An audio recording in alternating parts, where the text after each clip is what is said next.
आसिफ भाई, घरेलू खवातीन जो होती है ना, उनके हुलिये से ही पता चल जाता है कि खानदानी लड़की है। उसके देखने बैठने के अंदाज और उसके जो है वो सलाम दुआ लेने और बात करने के अंदाज से ही जजमेंट हो जाता है ये बाहया खातून है या नहीं, ये घर के काम करना जानती होगी या नहीं, ये घर संभाल सकती है। देखने वाली नजर चाहिए। यानी जो बाहया नहीं होगी वो अपने रिश्ते के दिन भी बाहया नहीं बन सकती। यस, वो आपके सामने आके बैठेगी, आप उसकी नजरों से अंदाजा लगा लेंगे कि ये बाहया है, ये बाकिरदार औरत है। मर्दों में क्या होना चाहिए क्वालिटी? मर्द के जो अल्फाज हैं वो उसका तारुफ होते हैं, लेकिन एक चीज आपके माथे पे लिखी होती है और वो है शराफत। मर्द के देखने का अंदाज बताता है कि वो कितना शरीफ है। औरत के अंदर क्या क्वालिटीज हों जी, तो आप रिकमेंड करेंगे कि इस औरत से शादी हो जानी चाहिए? और मर्द के अंदर क्या क्वालिटीज हों कि एक औरत को इसे अपना हमसफर चुनना चाहिए?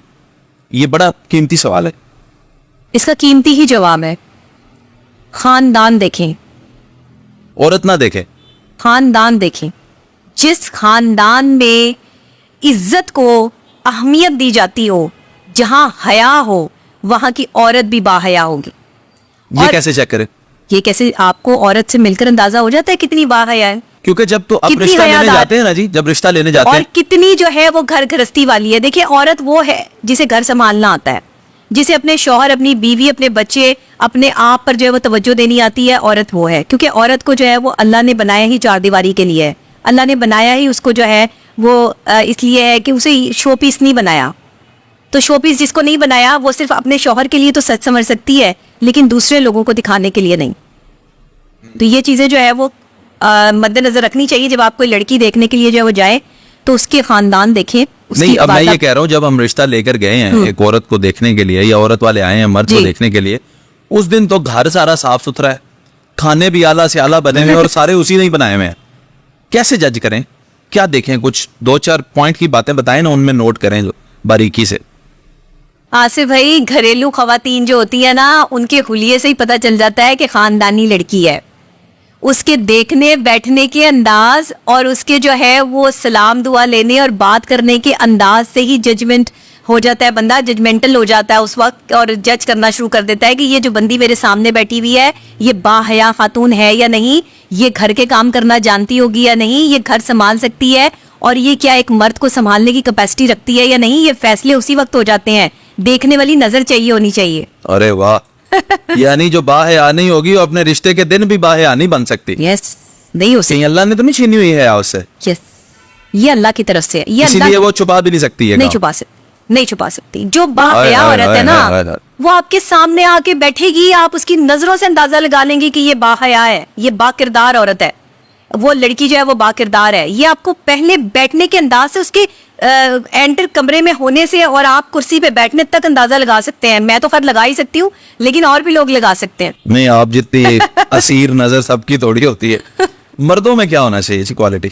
हाँ, वो तो बेचारे सारे इको जी टुर के आंदे ने, बह जाते ने शरीफ। मर्द के जो अल्फाज हैं वो उसका तारुफ होते हैं। मर्द की जो जुबान होती है ना, जब खुलती है तो नस्लों का तारुफ करा देती है।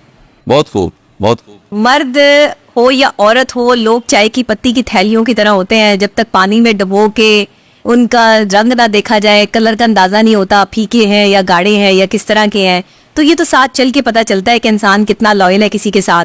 ये माथे पे नहीं लिखा होता कि ये बावफा है या बेवफा है, लेकिन एक चीज आपके माथे पे लिखी होती है और वो है शराफत। वाह वाह वाह, और साहब बड़ी बात कर। ये मर्दों के माथे पे लिखा होता है कि आदमी शरीफ है या नहीं। आपको उसके बैठने और बात करने और नजर से पता चल जाता है। एक औरत के पास ऐसी नजर होती है कि सामने जो बंदा बैठा हुआ है ना, उसकी नजर से पहचान लेती है कि ये मर्द क्या है। मर्द का हुलिया नहीं देखना। मर्द देखे मेरी तरह के मूंछों वाले वैसे ही बदनाम है क्या? पता नहीं कोई गुंडा तो नहीं है। मर्द के देखने का अंदाज बताता है कि वो कितना शरीफ है। अच्छा, औरत को अल्लाह ने ये भी एबिलिटी दी है कि वो मर्द के देखने को भाप लेती है। ये किस एंगल से देख रहा है? Yes yes yes. तो वहां जो औरतें या खवातीन बैठी होती है, उन्हें पता चल जाता है कि लड़का कितना शरीफ है या कितना। दोनों को बाहया होना जरूरी है। नजर का पर्दा, हुक्म नजर के पर्दे का है। मुंह छुपा लेने से, अपने आप को ढक लेने से, अगर आप फिर भी हया का जो है वो तकाजा पूरा ना कर सकें तो फिर कैसा ढकना? ढकना है तो अपनी निगाहों को ढको। जिन्होंने जवाब देना है कि आपने ये गलत काम होते देखा था, ये गंद देखा था, आपने ढकना है तो अपने हाथों को ढको कि जिनसे कोई गलत काम सरजद ना हो। अगर आपने ढकना है तो अपनी जुबान को ढको कि जिसकी जुबान की जो है वो चाशनी से तो लोग महक सके, लेकिन आपकी जुबान की तलखी से जो है वो किसी का बुरा ना हो। वो अल्लाह ताला फरमा रहे हैं, हदीस मुबारका है कि मोमिन वो है, मुसलमान वो है जिसकी हाथ और जुबान से दूसरा मुसलमान महफूज है। बस यहाँ बात खत्म हो जाती है, इससे आगे तो मेरे पास अल्फाज ही खत्म हो जाते हैं कि हदीस मुबारका है कि मुसलमान ही वो है जिसकी हाथ और जुबान से दूसरा मुसलमान महफूज है। तो फिर आज आप समझते हैं कि तोहमत लगाने वाले, बदतमीजी करने वाले, जुबान दराज लोग, बदतमीज अल्फाज इस्तेमाल करने वाले, गलत जुमले इस्तेमाल करने वाले अल्लाह के पसंदीदा लोगों में से नहीं है, और ना हो सकते हैं।